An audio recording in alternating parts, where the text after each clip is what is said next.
quero agradecer muito, né, esse espaço que a associação abre, né, por meio da Sueli que está aqui, da Associação Brasileira de MDR, que a gente possa estar trocando, trazendo nossas experiências, nossos estudos. Lilian, que não só amor, né, que todo mundo coloca aqui no chat, que foi graças a ela que eu fiz a formação de MDR há 300 anos atrás. Então, sou muito agradecida por esse espaço. Espero que a minha apresentação possa criar desconforto, porque eu não vim aqui para trazer paz, eu vim aqui para trazer desconforto mesmo. Então, vou compartilhar aqui. Espero que a minha apresentação não dê nenhum problema. Ver se todo mundo está vendo, se está tudo ok.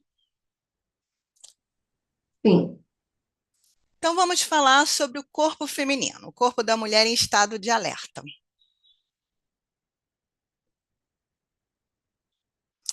Agora, eu queria que vocês fizessem um exercício de imaginação.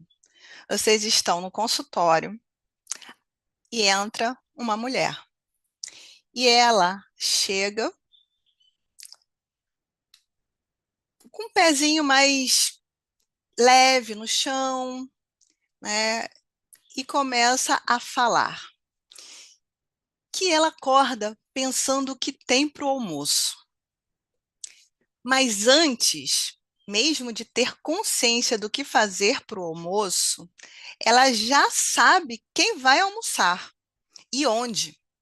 Marido, filhos, pais, avós. E quem tiver em casa, amigos, tudo ela já sabe quem é que vai almoçar e onde. E antes mesmo disso, ela já foi no mercado, no dia anterior já preparou algo para fazer. Começa a lembrar do que pode ter esquecido. Enquanto toma banho, organiza mentalmente seu dia, a agenda dos filhos, do marido e dos outros. E sai de casa pensando o que pode ter esquecido. No trabalho, monitora o humor dos colegas, do chefe, de todos ao redor. Volta para casa culpada, porque acha que fez pouco no trabalho, fez pouco para os filhos, fez pouco na sua casa. Afinal de contas, a casa está uma bagunça. E seu marido que ela não dá atenção há tanto tempo. E dorme planejando o amanhã. E, claro, lembrando de tudo que pode ter esquecido. Quando você olha para essa mulher, você pode pensar que tudo isso é ansiedade, mas também você pode responsabilizá-la por cobrá-la. Por que ela se cobra tanto? Afinal, ela pode ter uma vida mais leve. Mas e se ela ficar mais leve e não se preocupar com o que será que vai acontecer, né? O que pode acontecer na vida dessa mulher?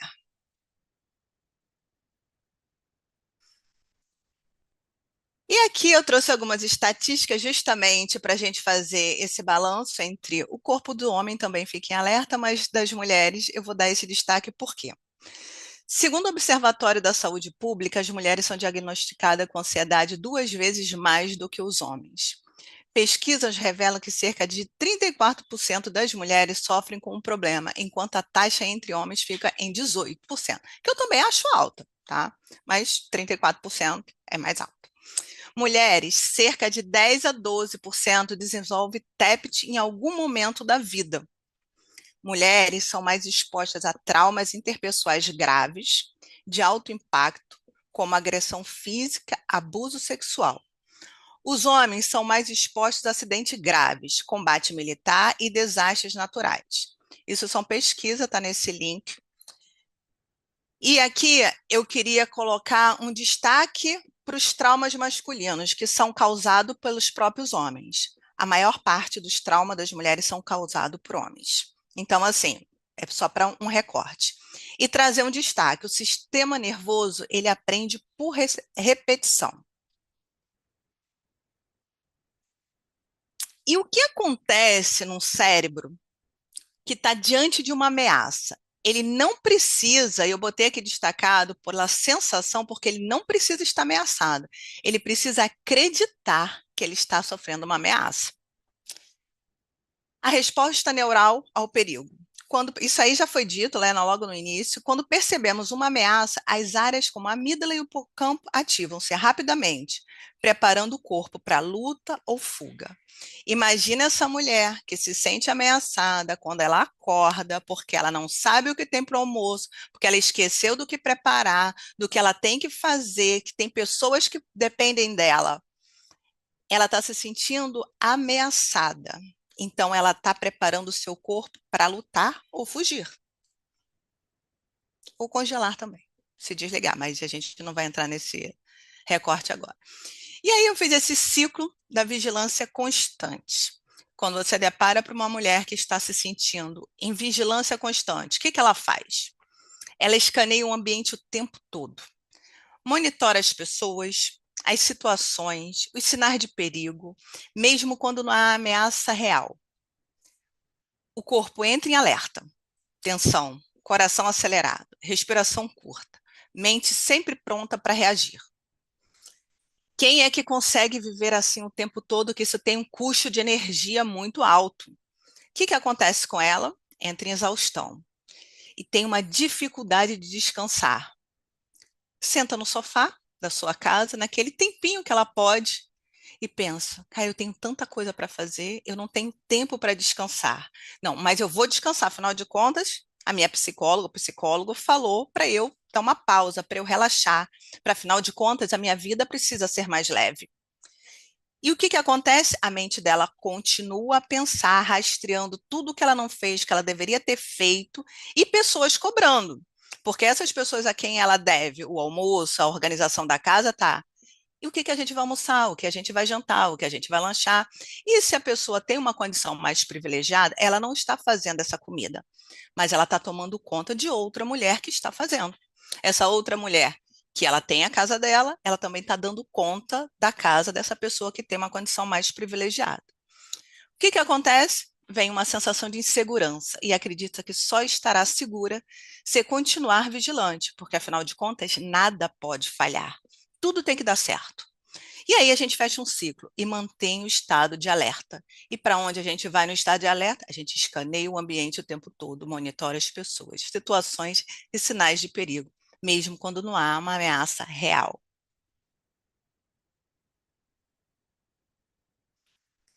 E aqui eu relacionei algumas áreas que a gente entra em vigilância. No ambiente, escaneando o corpo, percebendo a mudança de humor do ambiente onde a pessoa está, dificuldade de relaxar em locais novos, né, que a gente até faz isso quando a gente faz a fase 2 do protocolo padrão, né, do lugar seguro, que a gente até mudou para lugar tranquilo, né?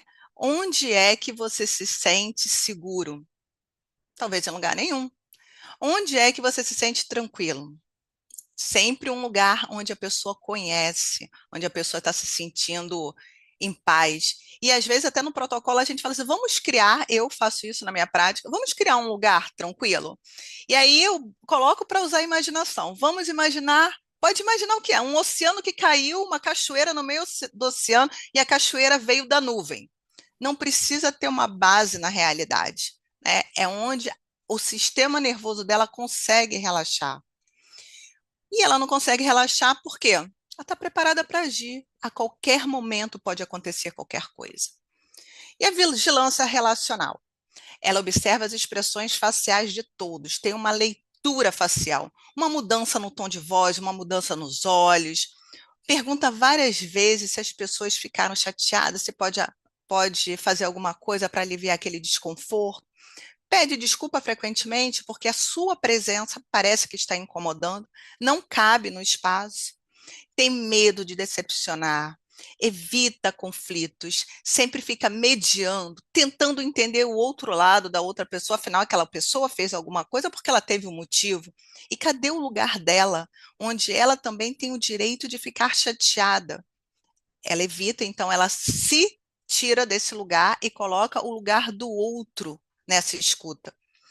E a vigilância sobre si, que é onde a gente acaba trabalhando bastante, assim, a crença negativa, onde ela é autorreferente, no perfeccionismo, não posso errar, revive situações procurando erros, dificuldade de delegar, porque afinal de contas ninguém faz tão bem quanto ela, com todo o reforço do marido do filho, porque ninguém faz aquela comida tão maravilhosa como ela mesmo. Então, aquele, sei lá, aquele estrogonofe, aquele macarrão, aquele nhoque, tem um gostinho especial.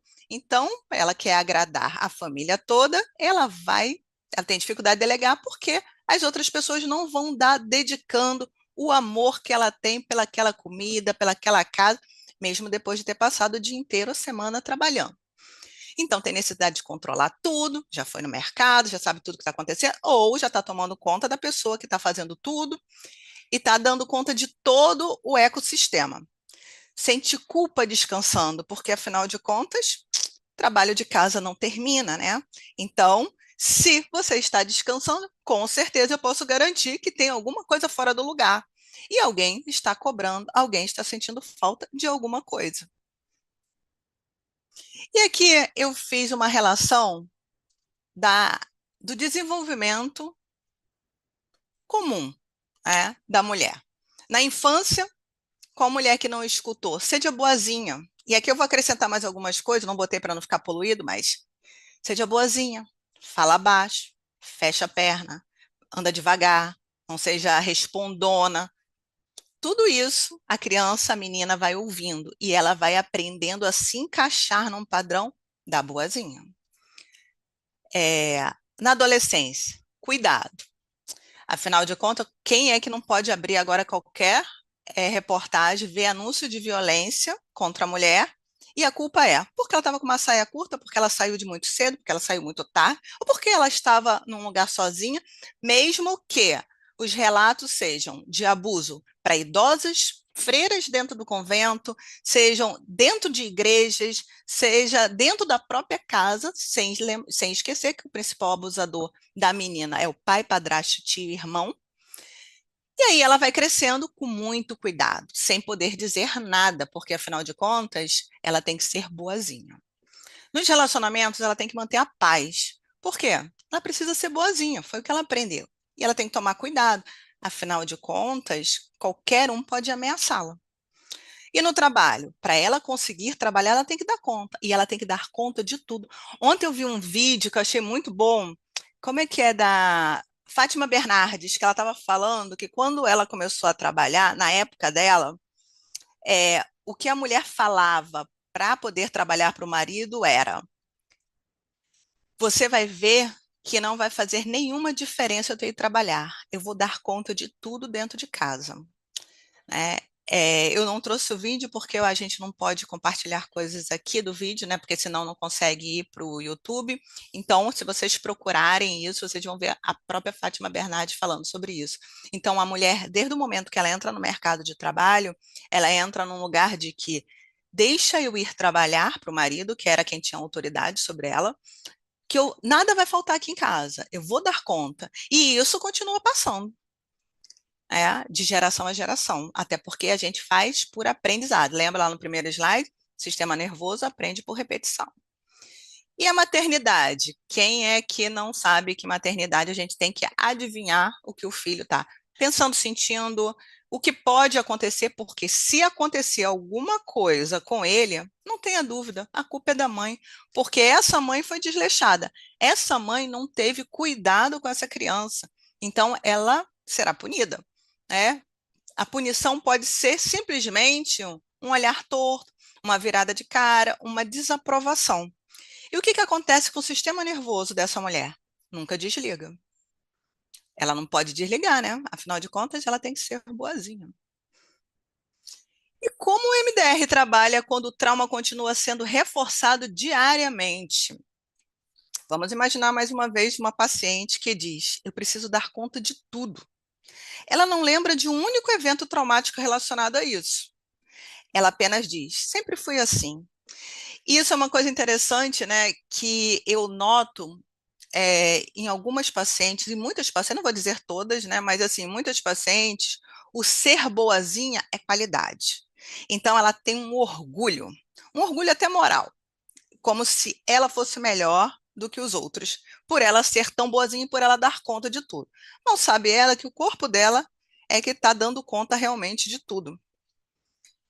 O que o MDR faz? Ele reprocessa e integra as memórias. No modelo tradicional, esse é o ICES, né? A gente faz uma imagem, uma crença negativa, a emoção, a sensação corporal e faz o reprocessamento. E aí, qual memória vamos escolher? Nenhuma experiência isolada explica o sofrimento. E o que encontramos é uma rede inteira de experiências que ensina exatamente a mesma mensagem. Você precisa dar conta. Se o estado de alerta continua sendo reforçado diariamente, o que exatamente estamos reprocessando?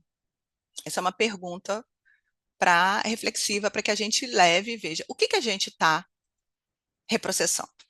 Quando assim que a pessoa sai do consultório, ela tem o reforço do que levou ela para o consultório.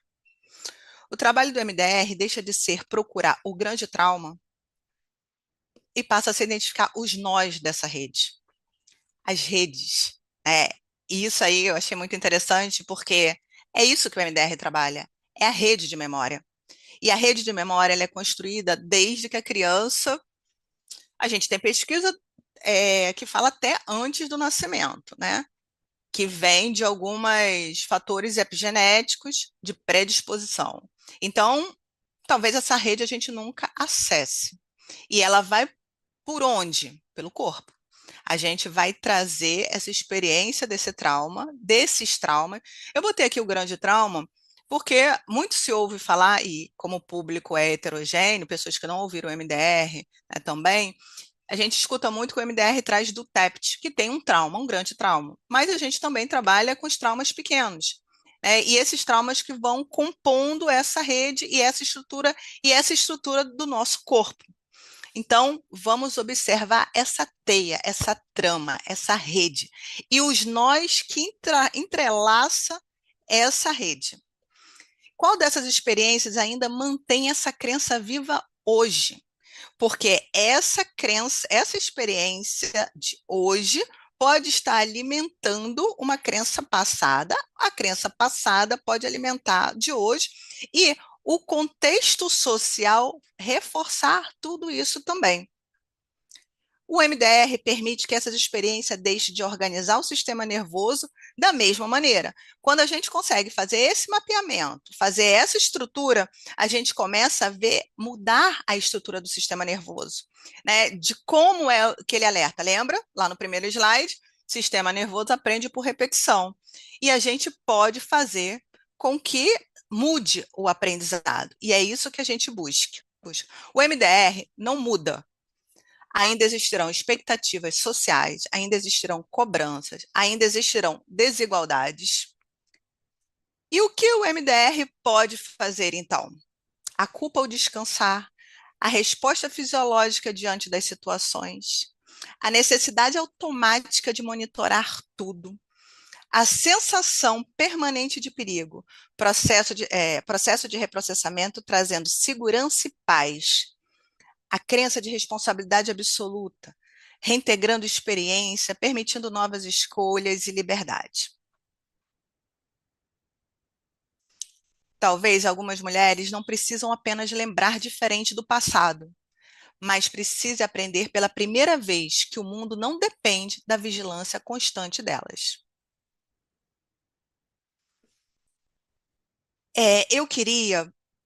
Eu pensei o que eu poderia trazer aqui para fazer com que vocês pensassem mais sobre isso. E aí eu pedi uma ajuda para o Dr. Google. Ele está meio defasado, né? Porque o doutor ChatGPT agora está na frente, mas como eu sou antiga, eu gostei dele. E vou trazer aqui uma definição no Google, então qualquer pessoa tem acesso sobre trauma complexo. O trauma complexo surge de eventos negativos repetidos, como abusos e violências crônicas.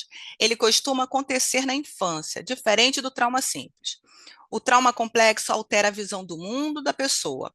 Ele causa dificuldade em confiar nos outros e e em controlar os sentimentos. Já pensou se entender a educação e socialização feminina se não tem as mesmas características de um trauma complexo? Essa sou eu, Daniele, sou especialista em neurobiologia do trauma em mulheres, com foco psicossociais e neurobiologia da condição feminina. Não acredito em sintomas que não estejam interligados com a relação social onde aquela pessoa faz parte. Sou mestre em psicologia, sou coautora desses livros. Nesse último de terapia do sistema interno familiar, eu falo exatamente sobre o trauma feminino. E já tem outro que em breve estarei divulgando. Então, é isso. Bati assim, contado exatamente por 20 minutos correndo, 10 minutos para abertura de perguntas. Se alguém achar que eu tenho que dar conta de tudo, eu nego, tá? Muito bom, muito bom. E aí? Bom, você já começou dizendo que você ia desconfortar todo mundo, né? Tirar todo mundo da zona de conforto. É a minha ideia, espero ter conseguido, porque eu não vim trazer paz, não gosto de paz. Adoro também ser catucada. E aí, pessoal, alguém quer trazer alguma reflexão, alguma pergunta?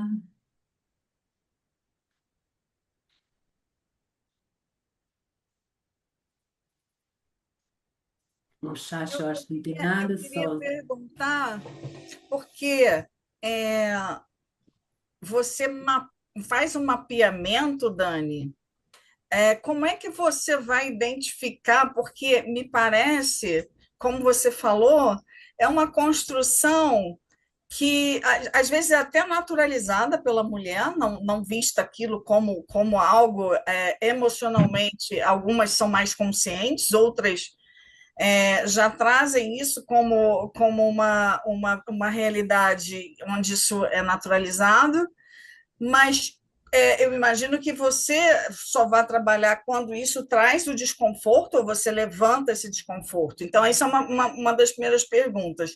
A segunda você vai mapeando, como é que você constrói, por exemplo, né? Como é que você constrói um protocolo já que isso é um contínuo na vida da pessoa, né? E aí não deixa de ser um trauma complexo, né? Porque, obviamente, isso é extremamente interfaceado, né? Mas como é que você faz? Você vai buscar eventos específicos onde ela teve ali uma sobrecarga com algum abuso? Como é que você efetivamente monta aí a tua conceitualização de caso e como é que você faz o teu planejamento. Então, essa é uma pergunta muito boa, porque isso é meu maior cuidado. Porque como isso é naturalizado, eu não estou para criar problema na vida da paciente, né? Eu estou para solucionar problemas, né? Se a pessoa não pensa sobre isso, isso não é uma questão. Mas tem coisas que é sobre isso e ela não consegue ver.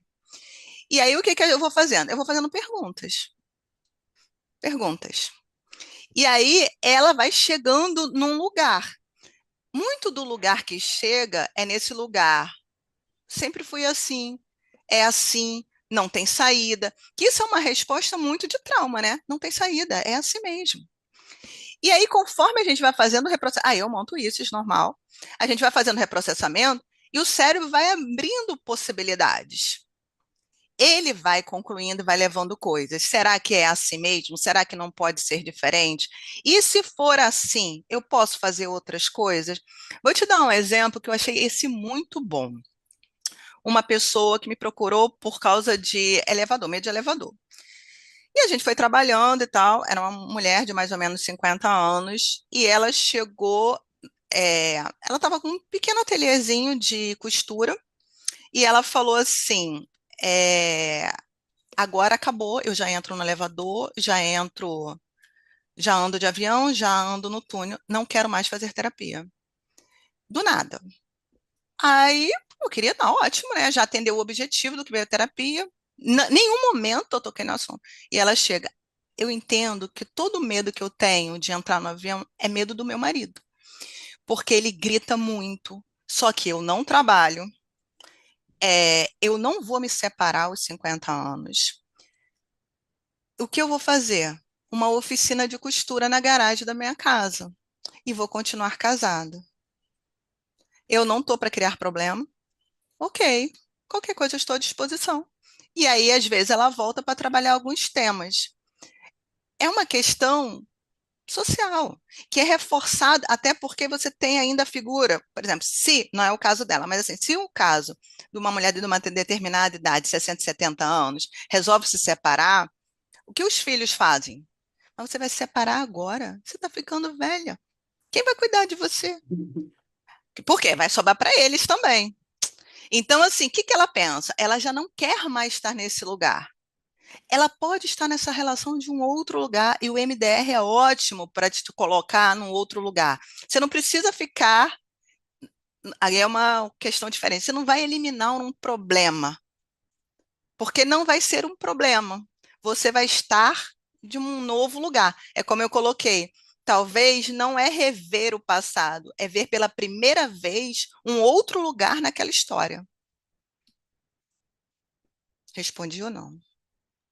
Isso exige uma habilidade terapêutica que vai muito além do MDR. Por quê? Porque você Muito. precisa costurar a sua habilidade, né? Para montar o ICES, por exemplo, sobre cada temática que ela vai eclodir naquele momento, né? Então, não é um trabalho metodológico que tem ali uma receita de bolo, é uma coisa realmente muito customizada que você vai fazer para aquele caso, muito individualizado, e que, com esse olhar muito apurado em cima das causas femininas, né, você já está construindo isso com muita habilidade. Parabéns pelo seu trabalho. Eu acho que é uma Obrigada. temática que Bacana. tem muita demanda, né? Eu E, imagino aqui que, olha, eu acho que a turma das psicólogas, a maior parte são mulheres, né? Acho que muita gente se identificou esse início de história aí que você falou, e que é uma temática que muitas das vezes a gente não olha, né? É muito sim. interessante. Sim, é realmente requer muitas coisas, tá? Então, assim, nos últimos anos, eu tenho estudado muitas coisas, inclusive história, né? Então, eu tirei umas férias e fui fazer um curso de história em São Paulo, um final de semana, porque não é pautado em preconceitos, nem em julgamentos, é em história e na nossa história de sociedades, porque isso está no nosso músculo. A gente tem memória corporal. O trauma, né, guarda no corpo, né? Então, assim, é, então isso vem de muitas gerações. Como você vai falar para uma pessoa, uma mulher, que talvez ela vai ter que deixar a louça suja para ela poder tomar um banho? Às vezes isso é inconcebível. E às vezes a gente não pode falar desse jeito, porque ela vai perguntar assim, mas você está querendo que eu deixe minha casa suja? Eu não sou porca. E isso é um outro detalhe, porque a casa suja fala sobre quem é essa mulher, não sobre quem é aquele marido. O marido ele recebe a casa imunda e a gente entende o quê? Ah, eles não ligam. Não, porque ninguém olha uma casa suja e pensa, nossa, que marido desleixado. Inclusive, meu ex-marido, ele ia às vezes com a roupa dele amassada para o trabalho, o jaleco dele fala, faça o favor de dizer que eu sou amante. Deus me livre alguém dizer que eu sou tua esposa. Aí ele falou, Daniela, tu é muito louca. Eu falei, não, pô, te olha desse jeito, vai falar assim, o que que era? Eu não, olha só, eu tô passadinha, limpinha. Agora você não, eu sou amante, a gente se encontrou por aí, andando por aí. Nossa. Ô, Jéssica, você estava de mãozinha levantada. Cadê você?